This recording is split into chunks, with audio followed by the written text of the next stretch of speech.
Hi there, Austining. It's Mayor Victoria Gearity coming to you on this Monday evening. It's pretty late in the day for my update. It was a busy Monday, and I have some updates for you on a few things happening this week that I think a lot of you are going to want to know about. And I will also let you know how the conversation today went with Dr. Amler from the Department of Health. But let's start with what's happening right here locally. Our number of positive cases today is up to 780. I guess I'll skip ahead to what I was going to say about Dr. Amler, who is the head of our county Department of Health. I mentioned last week that I'd reached out to her and asked her if she could provide us any insights as to why our rate is higher than so many other communities. And she reiterated what we have heard before with one additional consideration for one additional factor to keep in mind. The rate of infection is dependent on, the sheer number is 780, but the rate of infection is a reflection of both having an accurate count of the number of people in the community, and we know that we are undercounted. If you look at the number of residents that were counted in the 2010 census, we know that our population has increased in the past 10 years, for one thing, and we know that we were undercounted 10 years ago. The Census Bureau did not receive responses from many households in Austining 10 years ago. So we're starting with not having the right number of people that we're counting. And what the good news is that we've had a lot of testing since the beginning, because Open Door was one of the first testing sites, and they have tested many people in Austining, and a large number of those 780 positive tests that we have here are Open Door patients. The good news is that most of those people who are folks who were tested more than a couple of weeks ago, and so they have recovered, and that's good news. She didn't really have much else to add to it other than the per capita rates of infection are a reflection of both whether or not you have an accurate count of the population and the amount of testing that is done. And also, one other thing that happened on the county call is we talked a little bit about summer camp. It's something that we internally are trying to figure out what we might possibly be ready to get opened, which would be. But the trouble is, New York State is currently not even allowing camps to take place. So we'll see what we can try and figure out on a local level. Right now, pools are not open, and camps are not yet. The governor has not determined if camps will be included in any of the upcoming phases, and socially distancing at camps is pretty challenging. I've got a question here from Cheryl King. How can I get my high schooler tested? What I would suggest for anybody that has questions about testing locally is to contact the Open Door. Let them know your circumstance. They will talk to you over the phone and determine if you can get an appointment to be tested there. You may have noticed there's a tent if you've been downtown outside of the Open Door. So anybody who comes in for virus testing goes into the tent, but you need to make an appointment first. So look up Open Door on Google and call them and tell them what the circumstance is. My understanding is typically the only people who are getting tested, because we do have a limited number of test kits throughout the country. That's not unique to Austining. But typically the first questions, the questions they're going to ask are along the lines of, are you symptomatic, and have you had contact with someone that is known to have tested positive? But they'll be able to help you through that process. And I don't know about age limits as far as people being tested. We do have known positive cases of people who are under the age of 18. There aren't very many, but there are cases, so the testing is certainly able to be done on somebody who's younger. Back to some stuff that's happening locally. If you got my email a little while ago, my Monday Mayor's message, then you know there are 2 meetings coming up this week in the evening that I strongly encourage folks to participate in. The first is not one that I am involved with, other than the fact that I am an Austining community member, and that is the town council meeting. And they're going to be opening up their meeting with a departmental report from Tax Assessor Fernando Gonzalez. Now, we've had a lot of discussion in the last couple of days about the assessment notices that folks got in the mail. There was an average increase of 6% in the assessed value of 1, 2, and 3 family homes in the village, which seems pretty high. And right now, while so many people are suffering financially, it seems like a real kick in the teeth to suddenly have the value of your house go up, which if you're not planning to move anytime soon, probably means that your taxes are going to go up as well. We don't know for sure how taxes will be influenced and what all the taxing agencies will do, but typically is the value of your home goes up, the cost per thousand means you've got more thousands that you're paying that rate on. So the town tax assessor can speak to that very well. He's going to talk about the process.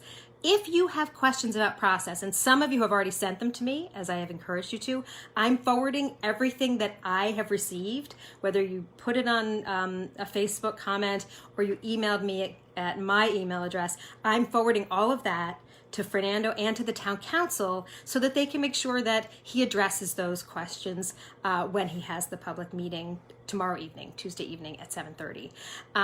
If you have specific questions about your property, inside the envelope that you received from the tax assessor last week, something that looks like this, inside that envelope is a notice from Tyler Technologies with the phone number to call and the place online to sign up to get an individual review, an informal review of your assessment.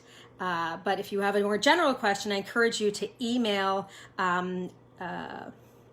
fgonzalez@townofaustining.com and also send it to the town council because they're very helpful in making sure that questions are brought up if he doesn't particularly touch on all of the topics in his initial presentation. And you can reach the whole town council, the supervisor, and all the council members at TC, stands for town council, TC@townofaustining.com. Jovita, is it?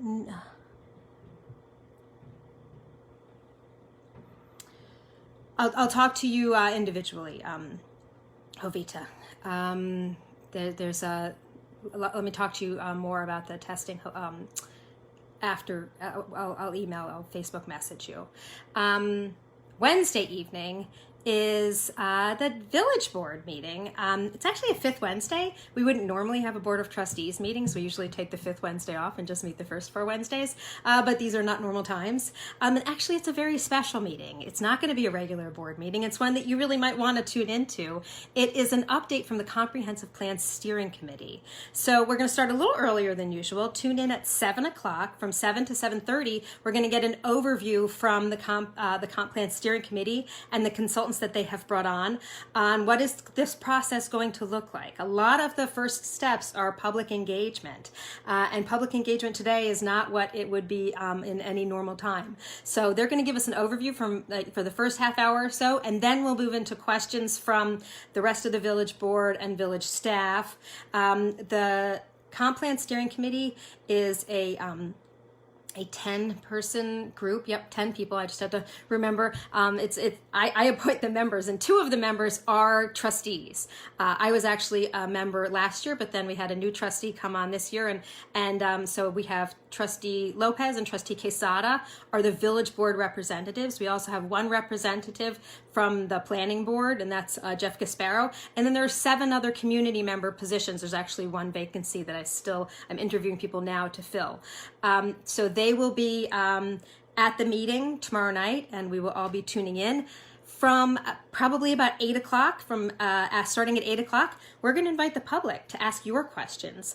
You can, if you've done any Zoom meetings, you can virtually raise your hand, and then we will invite you. I'll say, if it's just your phone number that I see, I'll identify you by the phone number, or and anybody who's raising their hand will have an opportunity to ask a question about the comp plan and what that process is going to look like. So I encourage you to tune in. That's Wednesday evening, starting at 7 o'clock.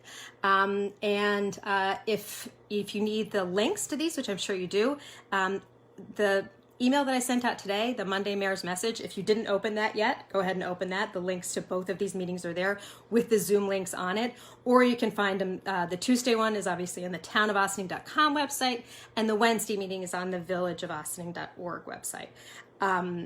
and the village meeting will be on our YouTube channel probably the next day, and then the town usually has a similar process as well.